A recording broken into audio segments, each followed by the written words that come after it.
복잡하고 어려운 뉴스를 쉽고 재밌게 풀어보는 알고팡 보고팡 팡팡 뉴스 시간입니다. 동래본론 오롯의 김은혜 기자와 함께하는데요. 오늘 준비하신 키워드는 제주형 행정체제 도입 왜 중요한가요?입니다. 현재 제주형 행정체제 개편을 위한 용역이 진행 중인데요. 오영훈 도정의 핵심 공약 중에 하나로 제주의 미래를 변화시킬 중요한 용역인데요. 이와 관련된 이야기죠? 맞아요. 그 용역 얘기해 주셨는데 사실 이 용역이 좀 시작부터 문제가 된 게 있거든요. 네. 그러니까 지난 2월 2일에 이 제주도와 제주도 행정체제 개편위원회가 이 보고회를 진행을 하나 했는데 제주형 행정체제 도입 공론화 연구 용역 착수 보고회라는 이름이에요. 그래서 우리는 여기 공론화라는 단어가 들어가잖아요. 네. 이 부분을 좀 주목을 할 필요가 있습니다. 네, 이 착수보고회가 비공개로 진행된 사실이 알려지면서 깜깜이 보고회다, 밀실 보고회다 이런 비판을 샀죠. 맞아요. 그 용역의 목적이 사실은 이 공론화를 통해서 제주의 행정체제 개편을 이뤄내겠다. 이제 이걸 위한 용역이거든요.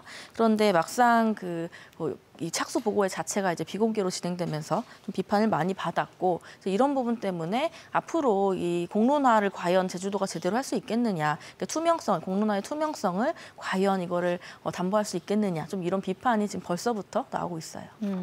첫 단추부터 잘못 깨어진 형국이라는 거군요. 더군다나 공론화는 투명성이 담보돼야 의미가 있는 의견 수렴 절차입니다.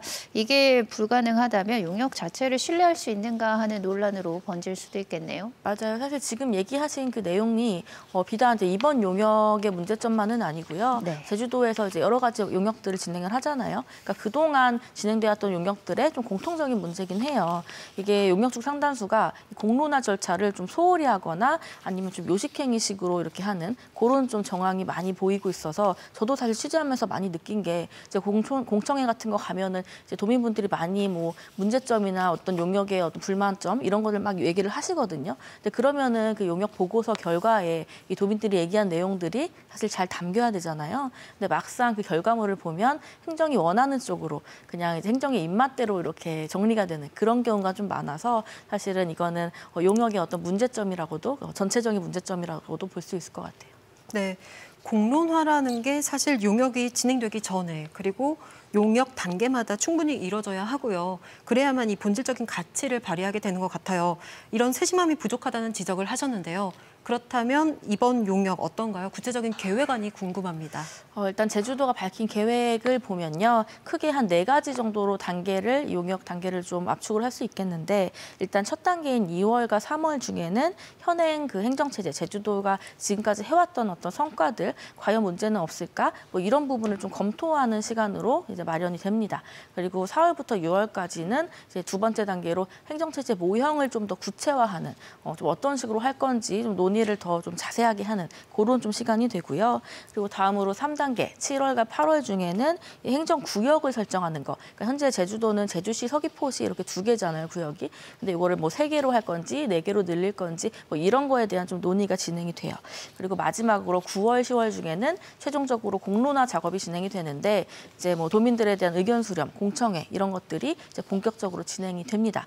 제가 이렇게 쭉 얘기를 했는데 사실 굉장히 좀 할 게 많죠. 할 것도 많고 기간도 되게 타이트해요. 그래서 이런 부분들 때문에 좀 기간 연장, 용역에 대한 기간 연장은 좀 이루어질 가능성이 좀 커 보인다. 좀 이렇게 얘기를 해야 될 것 같아요. 네, 이번 용역 결과에 따라서 제주형 행정체제 개편에 대한 밑그림이 그려지게 될 텐데요. 용어가 다소 낯설어서 그런지 막상 도민 실생활에서 체감이 될지는 잘 모르겠습니다. 용역 결과에 따라서 예상이 되는 변화 어떤 게 있을까요? 일단 가장 크게 예상되는 게 아무래도 기관 구성에 대한 변화, 그리고 행정구역에 대한 변화, 그리고 2가지가 이제 가장 좀 주목을 받는데 사실 뭐 이렇게 말하면 행정구역, 기관 구성, 뭐 이게 무슨 얘기지? 뭐 내 네. 삶에 뭐 이게 뭐 무슨 상관이 있나? 뭐 이렇게 사실 생각하기가 쉬워요. 근데 이게 진짜 중요한 이유가 이게 어떻게 변화되냐에 따라서 이 정책을 이제 하고 있는 어떻게 보면 권력자들이 있잖아요. 네. 그 권력이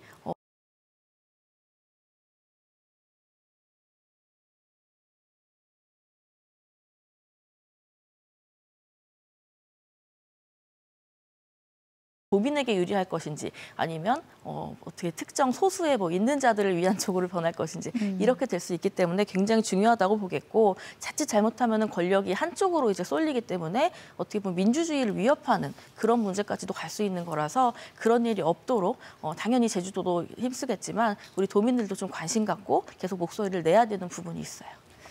행정체제 개편이 도민 삶의 질을 결정짓는 중대사가 될 수 있다는 건데 구체적으로 어떤 체제 개편이 예상이 되나요? 현재 논의 중인 모델들이 있다면서요? 네, 일단 두 가지 정도로 이제 좀 압축을 해보겠는데 네. 가장 주목받는 게 이제 기관 구성 어떻게 할 건가. 그러니까 현재 그 거론되는 모형 두 가지가 기관 통합형 그리고 기관 분리형 혹은 기관 대립형이라고 하는데 이게 제주도에서 사실 처음 나온 얘기는 아니고 이미 이제 세계적으로 이 두 가지 모델 중에 하나를 채택해서 나라를 운영하거나 지자체를 운영하거나 이렇게 하고 있어요.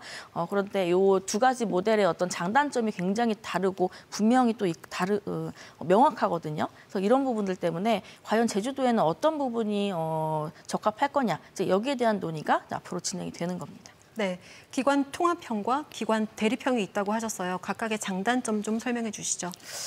이게 그냥 그렇게 막연하게 기관 통합형, 기관 대립형 이렇게 들으면 좀 어렵잖아요. 네. 근데 이 이름과 권력을 좀 연결지어서 생각하면 이해가 쉬운 게 일단은 기관 통합형은 권력 통합주의 원칙에 이제 따릅니다. 그러니까 권력을 통합한다. 기관 통합형은 이렇게 이해하시면 돼요.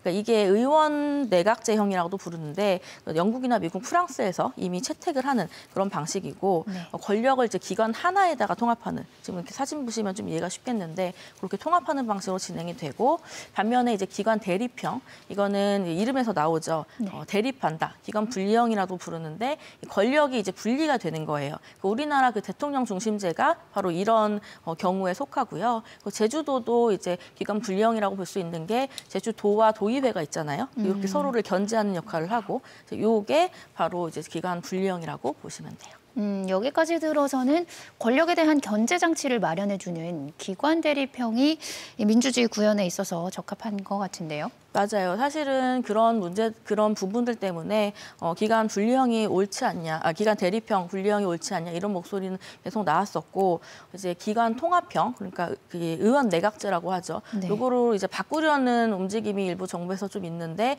이렇게 하면 안 된다. 이제 기관 권력 분리가 돼야 된다. 좀 이런 우려의 목소리도 사실 계속 나와요. 근데 이제 그렇다면은 과연 기관 통합형은 장점이 없냐 이렇게 묻는다면 이런 장점이 있습니다. 장점이 뭐냐면 이제 아무래도 이제 그 권력이 하나로 통합이 되니까 어떤 의사결정을 할 때 굉장히 좀 빠르다는 그런 장점이 있고 그리고 예산 문제도 조금 절약을 할 수 있는 네. 그런 좀 장점이 있어서 좀 각자의 좀 장점이 있지만 또 굉장히 좀 중대한 단점이 권력이 하나로 통합되니 당연히 이제 민주주의를 위협을 할 수 있겠죠. 그 권력이 마음대로 좌지우지하는 나라를 이런 식으로 좀 이렇게 나쁘게 악용될 수가 있어서 이 부분이 해소가 되지 않으면 사실 이거 자체를 바로 제주도에 이렇게 적용하기는 좀 위험하지 않나 이런 목소리가 나와요. 정리를 하자면 기관 통합형은 제주도와 도의회가 하나의 기관에 존재하기 때문에 권력이 집중돼서 민주정치 훼손 문제가 발생할 수 있다는 거군요. 그렇다면 기관 대립형의 단점은 없나요? 물론 이제 단점이 있죠. 이게 집행기관 그리고 의결기관 이게 이제 두 개로 나눠져 있으니까 지금 제주도와 제주도의회 생각하시면 이제 둘이 이제 갈등을 빚으면 도정과 어떤 도의회가 협력을 못하면 좋은 정책도 실행을 하지 못하는 좀 그런 좀 문제가 있고 다만 이제 다양하게 의견 표출이 되고 또 분란이 있고 한다는 거는 어떻게 보면 민주주의 사회에서는 이게 굉장히 좀 건강한 사회로 이제 된다. 왜냐하면 소수의 의견을 묵살하지 않는 사회니까. 그런 또 지표기도 해서 이 부분은 뭐 문제라기보다는 좀 어려움이 있을 수 있다. 뭐 이런 부분이고요. 다만 이제 또 하나 가장 큰 문제는 표를 의식한 좀 정책들이 남발될 수 있다. 좀 이게 문제인데 이런 부분은 좀 단점이라고 보겠고 각 모형마다 장단점이 많아요. 그래서 이런 부분을 잘 좀 모색을 하고 제주형 정말 제주에 어울리는 그런 정책으로 행정체제 개편으로 가야 되겠습니다. 네, 오늘 말씀 여기까지 듣겠습니다. 고맙습니다.